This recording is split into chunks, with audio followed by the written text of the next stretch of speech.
நண்பர்கள் அனைவருக்கும் அன்பார்ந்த வணக்கம். இன்றைய பதிவில் அதிக கரவத்திறன் கொடுக்கக்கூடிய கச்சப்புல ஒரு சினை மாடு ஒன்று விற்பனைக்கு வந்திருக்குது. மாடு இரண்டாம் மித்து மாடு அப்படின்னு தான் சொல்லியிருக்காங்க. நல்ல கரவத்திறன் வாய்ந்த மாடுங்க, கம்மி பட்ஜெட்டில் விற்பனைக்கு வந்திருக்குது. மாடு நல்ல பெருங்குட்டான மாடு அப்படின்னு தான் சொல்லியிருக்காங்க. இந்த மாடு எந்த ஊர்லேருந்து விற்பனைக்கு வந்திருக்குது, இந்த மாட்டோட கரவத்திறன் எவ்வளோ, விலை நிலவரம் எல்லாமே தெளிவாக பார்க்கலாம்.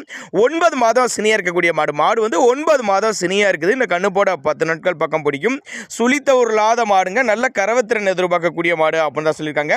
ரெண்டு வேலையும் சேர்த்து ஒரு 17 லிட்டரு கறவை சொல்லி கொடுக்கலாம் அப்படின்னு தான் நம்மளோட விற்பனையாக தெரிஞ்சுக்க. அப்படி இப்போ இருக்க மடி செட்டோட இன்னும் 10 நாள் டைம் இருக்குது. நல்லா மடி எடுக்கக்கூடிய மாடு, நல்ல ஒரு மேய்ச்சல் முறையில் வளர்க்கப்பட்ட மாடு, நெத்தி சுழி முதுசுழி கரெக்டான ஸ்தானத்தில் உள்ள மாடு, தவறான சுழி அமைப்பு எதுவும் இல்லைன்னு தான் சொல்லியிருக்காங்க. விற்பனைக்கு வந்திருக்க இடம் வந்து புதுக்கோட்டை மாவட்டம் இலுப்பூர் பக்கத்தில் இருந்து விற்பனைக்கு வந்திருக்குது.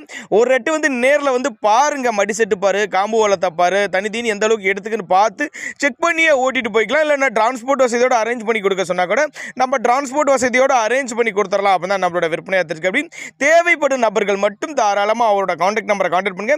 இதனோட விற்பனை விலை எவ்வளோன்னு கேட்டிங்கன்னா 75,000 சொல்லியிருக்காங்க. 75,000 சொன்னாலும் அனுசரித்து பண்ணி கொடுத்துடலாம் அப்படின்னு தான் சொல்லியிருக்காங்க. இல்லை சின்னதாக ஒரு அட்வான்ஸ் புக் பண்ணால் கூட மாட்டை கொண்டு வந்து வீட்டில் இறக்கி விட்டு பேமெண்ட் வாங்கிக்கலாம் அப்படின்னு தான் நம்மளோட விற்பனையாக தெரிஞ்சுக்க. தேவைப்படும் நபர்கள் மட்டும் தாராளமாக கான்டாக்ட் பண்ணுங்கள்.